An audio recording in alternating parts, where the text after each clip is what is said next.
Friends, इस video में हम बात करेंगे जनवरी मंथ के आरबीआई सर्कुलर्स के बारे में। ये पार्ट 1 है जिसमें हम 1 जनवरी से लेकर 15 जनवरी तक जितने भी आरबीआई के सर्कुलर्स रिलीज हुए हैं उनको काफ़ी ही डिटेल में काफ़ी आराम से पढ़ेंगे, ताकि अगर उससे रिलेटेड हमारे एग्ज़ाम में कोई भी क्वेश्चंस आए तो वो हम आसानी से सॉल्व कर पाएँ। सबसे पहला सर्कुलर जो 1 जनवरी 2025 को रिलीज़ किया गया, जिसमें बात किया गया है नैफिड के पार्टिसिपेशन के बारे में फाइनेंशियल मार्केट्स में। इसमें बोला गया है कि नैफिड जो है वो एक एआईएफआई है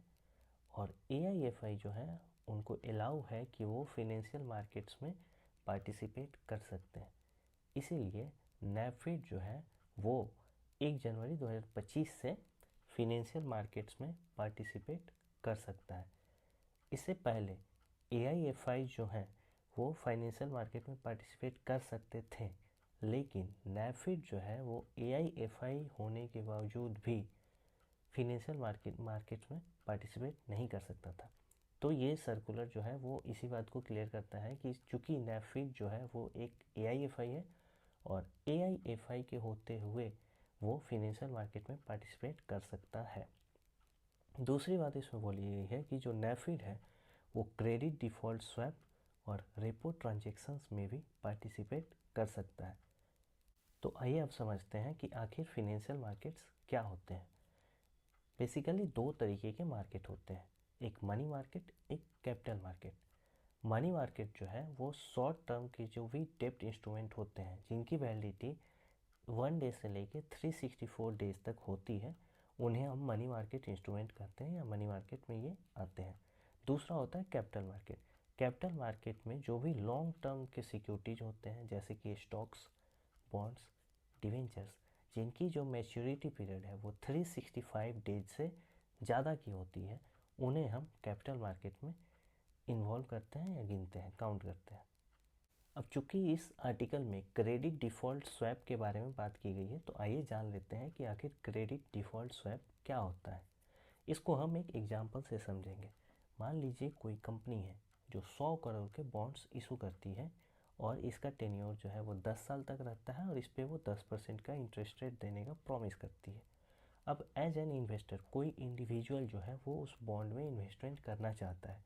लेकिन उसे ये डर है कि कहीं जो कंपनी है वो डिफ़ॉल्ट ना कर जाए, मेरे पैसे बॉन्ड खरीदने के बाद वो भाग ना जाए मेरे पैसे लेके।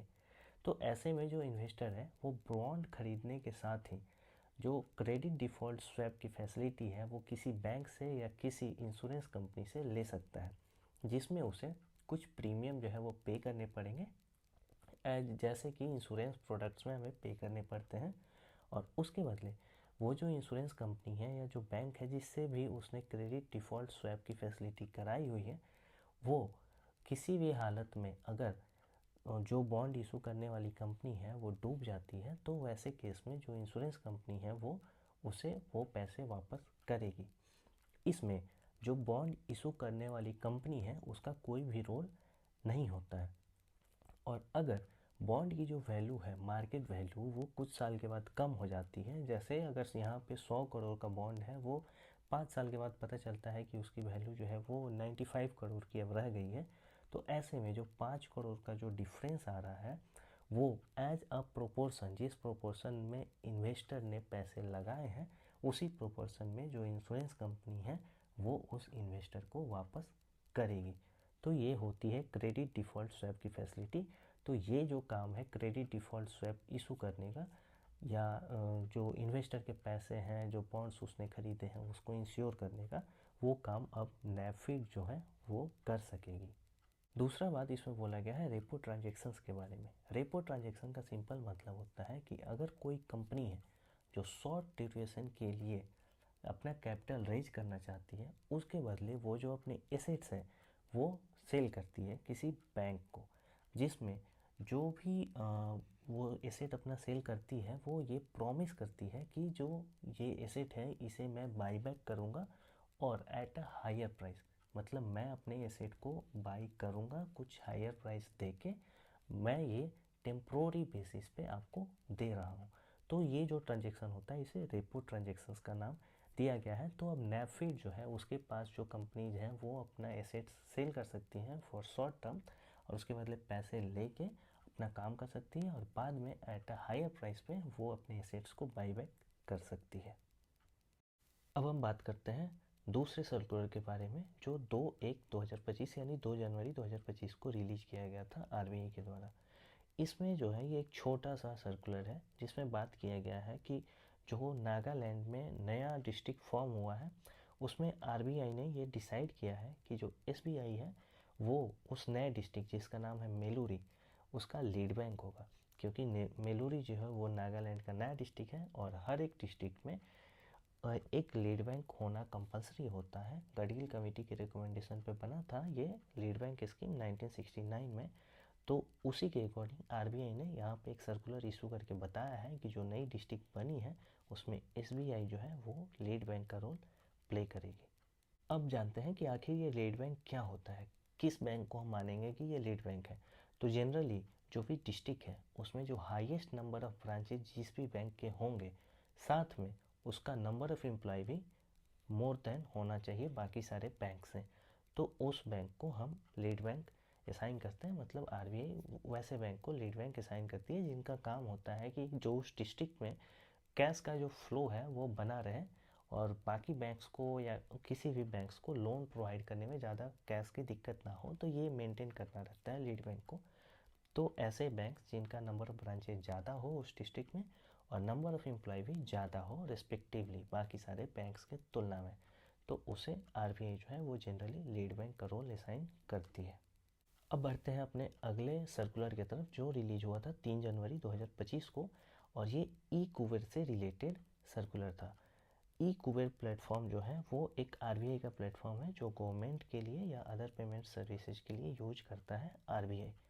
तो ये जो सर्कुलर था ये इसी ई कुबेर को लेके था। तो आइए जानते हैं कि आखिर ये सर्कुलर क्या था। देखिए, हम सबको पता है कि जो ई कुबेर है वो गवर्नमेंट ट्रांजेक्शन्स को प्रोसेस नहीं करती है जहाँ पे हॉलीडे होती है, जैसे 26 जनवरी, 15 अगस्त, 2 अक्टूबर, सारे ही सेकेंड और फोर्थ सैटरडेज को महीने में, और सारे ही संडेज को ये जो ई कुबेर प्लेटफॉर्म है वो काम नहीं करता है। सारे ही संडे को, सेकेंड और फोर्थ सैटरडे को जहाँ पे बैंक बंद रहती है, 2 अक्टूबर को, 15 अगस्त को, 26 जनवरी को, यानी सैटरडे संडे छोड़ के जो भी नेशनल हॉलीडे है जिस दिन ई कुबेर जो है वो वर्क नहीं करता है। अब दिक्कत क्या हुई है कि जो इस बार 30 मार्च पड़ रहा है, जो फाइनेंशियल ईयर एंड होता है 31 मार्च को, और उसके एक दिन पहले वाला जो दिन है 30 मार्च को, यहाँ पे संडे पड़ा है, और संडे के दिन जो है वो ई कुबेर काम नहीं करता है, बंद रहता है। तो चूँकि यहाँ पे संडे पड़ा है और जो हमारी फाइनेंशियल ईयर है 2024-25 वो 31 मार्च को समाप्त हो जाएगी, तो जो मार्च का लास्ट वीक होता है उसमें काफ़ी ही फाइनेंशियल ट्रांजेक्शन्स होते हैं बैंकों के द्वारा गवर्नमेंट के अकाउंट में और आरबीआई के अकाउंट में। तो यहाँ पे जो है office of controller general of accounts जो है उन्होंने ऐसा रिकमेंडेशन दिया था कि जो 30 मार्च है जहाँ पे संडे पड़ा है उसको भी as a working day count किया जाए गवर्नमेंट ट्रांजेक्शन्स के लिए, और ई कुबेर जो प्लेटफॉर्म है उसको ओपन रखा जाए और सेम डे जो है वो ट्रांजेक्शन को कंप्लीट किया जाए, ताकि जो हमारी ट्रांजेक्शन्स हैं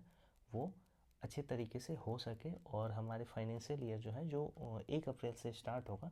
उससे पहले हम अपना सारा फाइनेंशियल ईयर ट्रांजेक्शन जो 2024-25 का है उसको कंप्लीट कर पाएँ।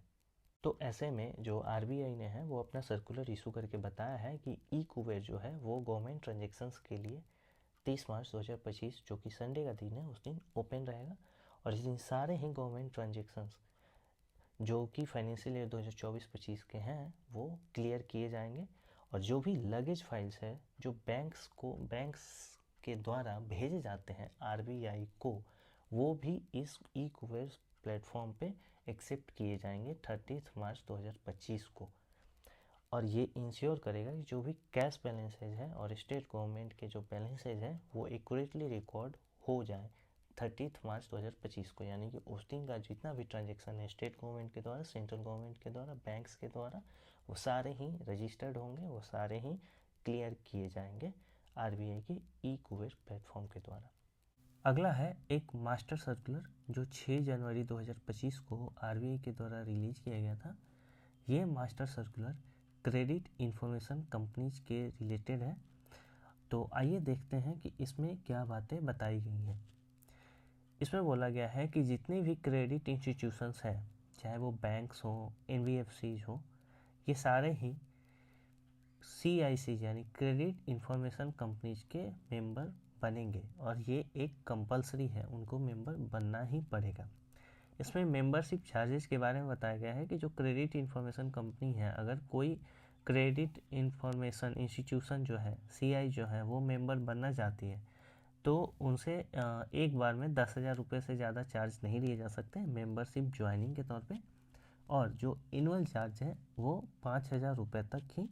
चार्ज किया जा सकता है। आगे देखते हैं कि इसमें और क्या बातें की गई हैं। आगे इसमें बोला गया है कि जो भी क्रेडिट इंस्टीट्यूशंस हैं उनको जो क्रेडिट इंफॉर्मेशन रिपोर्ट है वो बोरोवर्स की सारी रिपोर्ट जो है वो क्रेडिट इंफॉर्मेशन कंपनीज को देंगे, जिसमें उनके हिस्टोरिकल डाटा भी इंक्लूडेड होंगे। और ये जो डाटा है उनको हर 15 दिन पे अपडेट करना है, यानी कि हर मंथ के 15 तारीख तक का डाटा उनको भेजना है और फिर हर मंथ के 30 दिन तक का डाटा,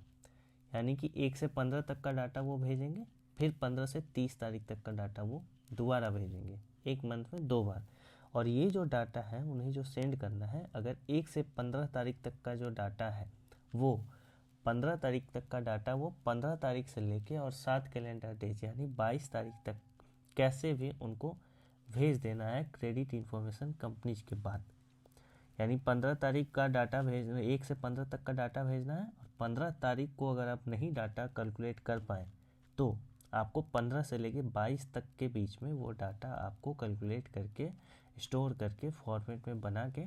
और क्रेडिट इंफॉर्मेशन कंपनीज के पास भेजना कंपलसरी है।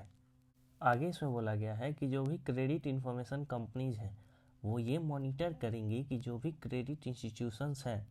वो जो रिपोर्टिंग है वो टाइमलाइन के हिसाब से कर रही हैं या नहीं कर रही हैं, और उसमें जो नॉन कंप्लायंस रिपोर्ट है वो आरबीआई को साल में 2 बार, एक 31 मार्च को, 31 सितंबर को क्रेडिट इंफॉर्मेशन कंपनीज भेजेंगी। अगर कोई भी क्रेडिट इंस्टीट्यूशन इन नियमों का पालन नहीं करता है तो इसमें क्रेडिट जो इंफॉर्मेशन कंपनीज हैं वो आरबीआई को डायरेक्ट रिपोर्ट करेंगी। जो भी क्रेडिट इंस्टीट्यूशंस हैं वो ये इंश्योर करेंगे कि जो भी क्रेडिट रिपोर्ट सेंड किया जा रहा है क्रेडिट इंफॉर्मेशन कंपनीज को वो पूरी तरीके से अपडेटेड हो, जिसमें लास्ट इंस्टॉलमेंट भी अगर किसी आदमी ने पे किया है तो उसका भी रिपोर्ट वहाँ पे मेंशन हो, वो अनरिपोर्टेड ना रहे। अगला बात इसमें बोला गया है कि जो भी बैंक्स हैं जो लोन प्रोवाइड कर रहे हैं बोरोवर्स को, यानी कि क्रेडिट इंफॉर्मेशन कंपनी जो हैं वो, और जो क्रेडिट इंस्टीट्यूशंस हैं, तो इन दोनों के बीच में जो रिपोर्ट का लेन देन होगा उसमें बोरोवर्स का जो कंसेंट है वो रिक्वायर्ड नहीं रहेगा। यानी अगर आपने लोन लिया है तो अब बैंक जो है वो आपसे पूछेगी नहीं कि मुझे क्रेडिट इंफॉर्मेशन कंपनी को आपको रिपोर्ट सौंपनी है, आप कंसेंट दीजिए, ऐसा बैंक नहीं करेगी। आपने लोन लिया, इसका मतलब ये है कि बैंक जो है अब आपकी रिपोर्ट क्रेडिट इंफॉर्मेशन कंपनीज को भेजेंगी। यहाँ पे क्रेडिट इंफॉर्मेशन कंपनीज का अगर हम एग्जांपल लें तो जैसे ट्रांस यूनियन हो गया, सिविल हो गया, ये सारे क्रेडिट इंफॉर्मेशन कंपनी हैं जो इंडिविजुअल को स्कोर असाइन करती हैं। आगे इसमें बोला गया है कि अगर किसी बैंक का लाइसेंस अगर आरबीआई के द्वारा कैंसिल कर दिया जाता है और उसके चलते जो क्रेडिट इंफॉर्मेशन कंपनीज हैं उनके पास डाटा नहीं आ रहा है, तो जो भी बोरोवर का रिकॉर्ड होगा उसमें क्रेडिट इंफॉर्मेशन कंपनीज को ये मेंशन करना पड़ेगा कि डाटा अपडेट नहीं हो सकता है, क्योंकि जो बैंक है या जो क्रेडिट इंस्टीट्यूशन है वो बंद कर दिया गया है या बंद हो गया है। और ये जो रिपोर्टिंग है ये 10 अप्रैल 2025 से स्टार्ट कर देनी है क्रेडिट इंफॉर्मेशन कंपनीज को। अगर जो भी क्रेडिट इंफॉर्मेशन कंपनीज को रिपोर्ट भेजा गया है क्रेडिट इंस्टीट्यूशंस के द्वारा यानी बैंक्स के द्वारा, और वो क्रेडिट इंफॉर्मेशन कंपनी किसी भी कारणवश रिजेक्ट करती है, तो वो जो रिजेक्शन का रीज़न है उन्हें क्लियरली मेंशन करना पड़ेगा, ताकि जो भी क्रेडिट इंस्टीट्यूशंस हैं, जो बैंक्स हैं, उन्हें वो अच्छे तरीके से समझ में आए और उस पर वो सुधार करें। और एक बार डाटा रिजेक्ट होने के बाद 7 दिन के अंदर दोबारा रिपोर्ट बना के बैंक्स को क्रेडिट इंफॉर्मेशन कंपनीज के पास भेजनी पड़ेंगी। एक इंडिविजुअल के लिए क्रेडिट इंफॉर्मेशन कंपनी सिर्फ एक ही रिपोर्ट जनरेट करेगी,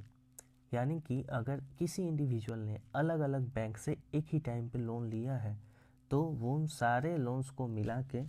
और जो क्रेडिट इंफॉर्मेशन कंपनी है वो एक रिपोर्ट जनरेट करेगी, ना कि अलग अलग रिपोर्ट जनरेट करेगी। और ये जो रिपोर्ट जनरेट होगी वो जनरली पैन से लिंक होगी, यानी पैन नंबर पे एक ही जो स्कोर है वो जनरेट किया जा सकता है, एक ही रिपोर्ट जनरेट किया जा सकता है। और जो क्रेडिट इंफॉर्मेशन कंपनीज है वो जो रिपोर्ट डालेंगी, जो क्रेडिट इंफॉर्मेशन रिपोर्ट डालेंगी, वो बोरोवर्स और गारंटर दोनों का डिटेल्स उसमें इंक्लूड करेगी। और जो भी क्रेडिट इंफॉर्मेशन कंपनी है वो जितने भी रिजेक्टेड लोन्स हैं जो इंडिविजुअल के द्वारा अप्लाई किए गए हैं पास्ट में और वो रिजेक्ट हो चुके हैं, उनकी डिटेल वो मेंशन नहीं करेगी। और चूँकि ये स्टैंडर्डाइज किया जाए और जो ये इंडस्ट्री है वो हर तरीके से जो भी स्कोर है वो अच्छे से समझ पाए, सारे बैंक, सारे एनबीएफसी, तो इसमें एक स्टैंडर्डाइजेशन लाया गया है कि जो भी स्कोर बनाएगी कंपनी, क्रेडिट इंफॉर्मेशन कंपनी, चाहे वो कोई भी हो, वो जो स्कोर है वो 300 से लेके 900 के बीच में ही स्कोर करेगी। इसमें कुछ भी अलग नहीं रहेगा, वो 300 से 900 के बीच में अपने पैरामीटर्स के हिसाब से स्कोर करेगी हर एक इंडिविजुअल को। जो भी क्रेडिट इंफॉर्मेशन रिपोर्ट है जो इंडिविजुअल के प्रति जनरेट की गई है उसको हर इंडिविजुअल को साल में एक बार फ्री में देखने का मौका जो है वो क्रेडिट इंफॉर्मेशन कंपनी देंगे। और जो भी इंडिविजुअल की डिटेल है जो क्रेडिट इंफॉर्मेशन कंपनीज के पास है वो किसी भी थर्ड पार्टी को शेयर करने से पहले उनको इंडिविजुअल से एक रिटन कंसेंट लेना होगा। और ये जो कंसेंट है वो 6 महीने तक वैलिड होगा, या तो जो पर्पस है वो पहले फुलफिल हो जाए या फिर 6 मंथ तक, उससे ज़्यादा वो जो कंपनी है जो थर्ड पार्टी वो उस डाटा को नहीं रख सकती और ना ही क्रेडिट इंफॉर्मेशन कंपनी उससे ज़्यादा उसको शेयर कर सकती है। अगर उसको 6 महीने से बाद रखना है तो फिर से उसे रिटन कंसेंट लेना पड़ेगा इंडिविजुअल का और क्रेडिट इंफॉर्मेशन कंपनी को फिर से वो डाटा शेयर करना पड़ेगा, यानी 6 महीने के बाद उस डाटा को जो भी थर्ड पार्टी कंपनी है उसे डिलीट करना पड़ेगा। अगला जो हमारा सर्कुलर है वो एक मास्टर डायरेक्शन है जो 7 जनवरी को आया था आरबीआई के द्वारा, और ये एफपीआई इन्वेस्टमेंट को लेके इशू किया गया था। सबसे पहले हम जान लेते हैं कि जो एफपीआई इन्वेस्टमेंट की लिमिट है, यानी फॉरेन पोर्टफोलियो इन्वेस्टमेंट की जो लिमिट है वो क्या है इंडिया में। तो अगर कोई बॉन्ड जो है वो अगर सेंट्रल गवर्नमेंट की बॉन्ड है तो उसमें एफपीआई जो अलाउड है वो 6% है। स्टेट गवर्नमेंट बॉन्ड के केस में ये 2% है। और अगर वो कॉरपोरेट बॉन्ड्स हैं तो उसमें जो एफपीआई लिमिट है वो फिलहाल 15% की लिमिट लगाई गई है। अब अभी तक क्या होता था कि जो भी बॉन्ड इशू किए जाते थे गवर्नमेंट के द्वारा या किसी भी प्राइवेट कंपनी के द्वारा, तो उस पर कुछ मिनिमम रेसिडुअल मैच्योरिटी रिक्वायरमेंट लगाई जाती थी। जिसका मतलब है कि अगर कोई बॉन्ड 10 साल के लिए इशू किया गया है और उसकी मिनिमम रेसिडुअल मैच्योरिटी रिक्वायरमेंट 5 साल है, तो जो एफपीआई है वो 5 साल बीतने के बाद ही उस बॉन्ड में इन्वेस्टमेंट कर सकता था। ऐसे मान के चलें कि अगर दूसरा एग्जांपल लें तो अगर 8 साल बॉन्ड की लिमिट है, मतलब 8 साल के लिए अगर कोई बॉन्ड इशू किया गया है और उसकी रेसिडुअल लिमिट 1 साल है, तो 7 साल बीतने के बाद जो 8वां साल होगा उसी में जो एफपीआई है वो इन्वेस्टमेंट कर सकता है उस बॉन्ड में। तो ये जो मिनिमम रेसिडुअल मैच्योरिटी रिक्वायरमेंट थी वो अब हटा दी गई है, मतलब अब बॉन्ड इशू होने के साथ ही एफपीआई उस बॉन्ड में इन्वेस्टमेंट कर सकेगा। दूसरी बात इसमें बताई गई है कि जो एफपीआई है वो शॉर्ट टर्म के लिए, शॉर्ट टर्म यानी कि ऐसी बॉन्ड जिनकी मैच्योरिटी पीरियड 1 साल से कम है या 1 साल से कम अभी बची है, या फिर वो 1 साल से कम के लिए ही पैसे लगा रहे हैं, तो ऐसे केस में वो जो उनकी टोटल इन्वेस्टमेंट है, अगर किसी एफपीआई की यहाँ पे इन्वेस्टमेंट अगर 1000 करोड़ है तो उसका 30% यानी 300 करोड़ ही जो रुपए हैं वो शॉर्ट टर्म के लिए लगा सकते हैं। इन्वेस्ट कर सकते हैं, उससे ज़्यादा वो शॉर्ट टर्म के लिए यहाँ पे इन्वेस्ट नहीं कर सकते हैं। अगर 1000 करोड़ उनकी टोटल इन्वेस्टमेंट है तो उसमें सिर्फ 300 करोड़ ही उनको अलाउ है कि वो शॉर्ट टर्म के लिए इन्वेस्ट करें। यहाँ पे शॉर्ट टर्म का मतलब होता है 1 साल के कम के लिए। और ये जो इन्वेस्टमेंट है वो डेली काउंट होगा, यानी डेली लिमिट ये है। अगर डेली किसी भी दिन वो 30% से ज़्यादा अगर विड्रॉ कर लेते हैं अपने टोटल इन्वेस्टमेंट की, तो वो शॉर्ट टर्म के हिसाब से काउंट नहीं किया जाएगा। अब देखिए, जो एफपीआई के इन्वेस्टमेंट के मेथड्स हैं वो कुछ 2-3 तरीके के हैं या 4 तरीके के मेथड मेंशन है जिनके थ्रू जो एफपीआई है वो हमारे यहाँ इन्वेस्टमेंट करती है। पहला है जनरल रूट। इसमें क्या है कि जो एफपीआई है उनको इन्वेस्टमेंट अलाउ है, लेकिन इसमें एक मैक्सिमम कैप फिक्स कर दिया जाता है कि आप इस बॉन्ड में या इस सिक्योरिटीज में इतने से ज़्यादा रुपए के परचेज नहीं कर सकते, या इतने % तक की ही फॉरेन पोर्टफोलियो इन्वेस्टर्स अलाउड हैं। दूसरा होता है वॉलेंट्री रिटेंशन रूट। इसमें क्या है कि कोई भी लिमिट जो है वो मनी कैप नहीं है, कोई भी परसेंटेज कैप नहीं है, लेकिन एक इसमें मिनिमम टाइम डिफाइंड होता है जो वॉलेंट्री होता है कि अगर आप पैसे इसमें डाल रहे हैं तो मिनिमम आपको इतने साल तक इसमें पैसे डालने ही पड़ेंगे। दूसरा एक तीसरा होता है फुल्ली एक्सेसिबल रूट, जिसमें क्या है ना कोई भी टाइम लिमिट है और ना ही कोई मनी कैप का लिमिट है। यहाँ पे इसमें जो है सरकार तभी अपने बॉन्ड या सिक्योरिटीज डालती है जब उनको ज़्यादा इनफ्लो चाहिए होता है, और ये किसी किसी बॉन्ड और किसी किसी सिक्योरिटीज के लिए ही इशू की जाती है कि ये फुल्ली एक्सेसिबल रूट में हम डाल रहे हैं और आप इसमें जितने मन उतने पैसे और जितने समय मन करे उतने समय के लिए आप इन्वेस्टमेंट कर सकते हैं। और चौथा है सोवरेन ग्रीन बॉन्ड्स, जो आईएफएससी के थ्रू इशू की जाती है सेंट्रल गवर्नमेंट के द्वारा, तो उसमें भी जो है एफपीआई इन्वेस्टमेंट अपना करते हैं। तो ये थे हमारे सारे आरबीआई के सर्कुलर्स 1 जनवरी से लेके 15 जनवरी तक। तो आशा करता हूँ आपको सारे ही सर्कुलर्स अच्छे से समझ में आए होंगे। अगर आप चाहते हैं कि मैं ऐसे ही वीडियोज आपके लिए लाता रहूँ तो हमारे इस चैनल को सब्सक्राइब ज़रूर कीजिए और नीचे कमेंट करके बताइए कि आपको ये वीडियो कैसा लगा, आपको समझ में आया या नहीं आया। और अगर आपको सेबी के सर्कुलर्स भी ऐसे ही चाहिए आसान भाषा में तो कमेंट करके बताइए। सेबी के सर्कुलर्स भी हम अपने चैनल पे लाएंगे जल्दी। Thank you.